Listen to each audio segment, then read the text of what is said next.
Sveiki visiem! Mani sauc Raimonds Zomers un esmu Maksims garšu vēstnes. Un šodien gatavosim cūkas pavēderi ar baklažāniem un klāt pagatavosim gurķa raitas mērci, kas jāatzīst, ka garšo ļoti labi kopā ar zivi, gan ar gaļu, gan vienkārši baklažāniem.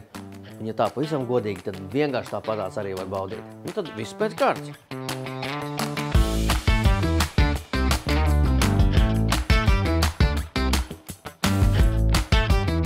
Sākšu ar mērces pagatavošanu, kas man ir vajadzīgs šī te sausā garšviela, kur jau ir daudz kas sabalansēts. Lieku visus paciņu saturu droši bļodā. Nākošo lietu, kas ir jādara, ir jāliek virsū skābais krējums. Var arī izmantot dažkārt jogurtu, bet kaut kā šodien par labu esmu paņēmis skābo krējumu. Un šeit ir jāļauj šai mērcei ievilkties vismaz 10 minūtes, lai pastāv, tā teikt, lai garšvielas atverās. Un kamēr tas notiek, sakapāsim klāt svaigu piparmētru, koriandru, drusciņu lociņu un gurķi. 2 kātiņas ar piparmētru. Norājam visu lapiņas nost. Tāpatās arī svaigu koriandru. Tas varētu būt arī pētersils. Un ar nazi sakapājam nepārāk smalkos gabaliņos, lai tomēr jūt, ko mēs tur esam ielikuši.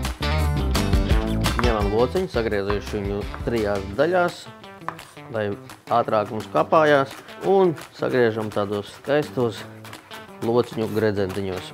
Un lai būtu vēl kraukšķīgāk, vēl garšīgāk un vēl pilnvērtīgāk šī te mērce, ieliksim klāt arī svaigu gurķi. No sākuma sagriežam šķēlītes, tad salmiņos un ar nazi to visu skaisti sakapājam.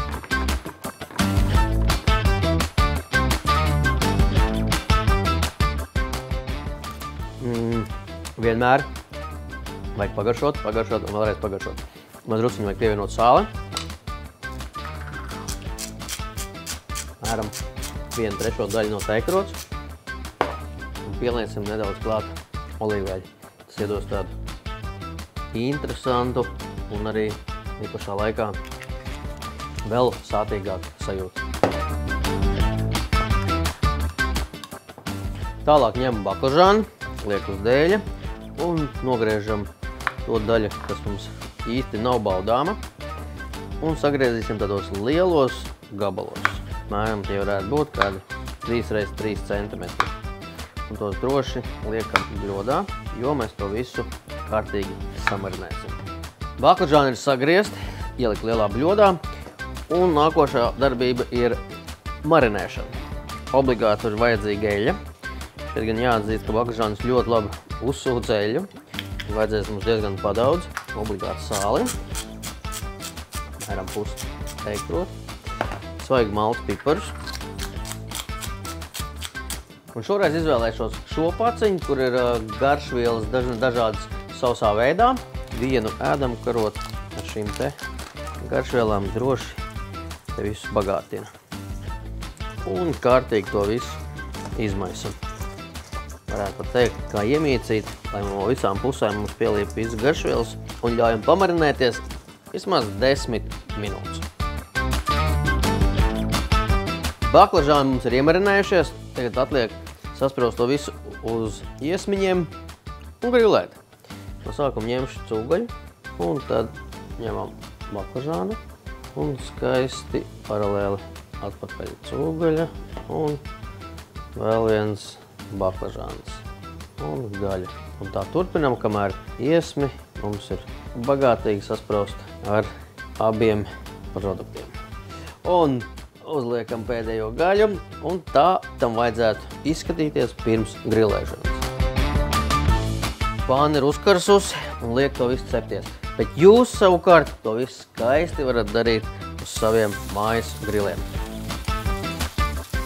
Un tagad pānas skaisti apgriežam, bet savukārt jūs, kad grilējat uz grila, lai ogles ir ļoti karsts, jo tas būs tiešām daudz garšīgāk. Un atceramies vienu, stāvam blakus, jo tas viss gatavojas ļoti ātri. Bekons ir plāns, baklažāns gatavojās 5 minūtes, un viņš jau ir gatavs. Stāvam klāt, grozam iesmus un baudam dzīvi. Sākam ar mērci. Liekam trauciņā labi daudz mērces. Tā ņemam iesmiņus. Atceramies, ka viņi ir ļoti karsti. Pieliekam klāt svaigus tomātus. Un ņemam svaigu baziliku, novietojam uz dēļu vai šķīvja un labu apetīti. Lai garšīga diena!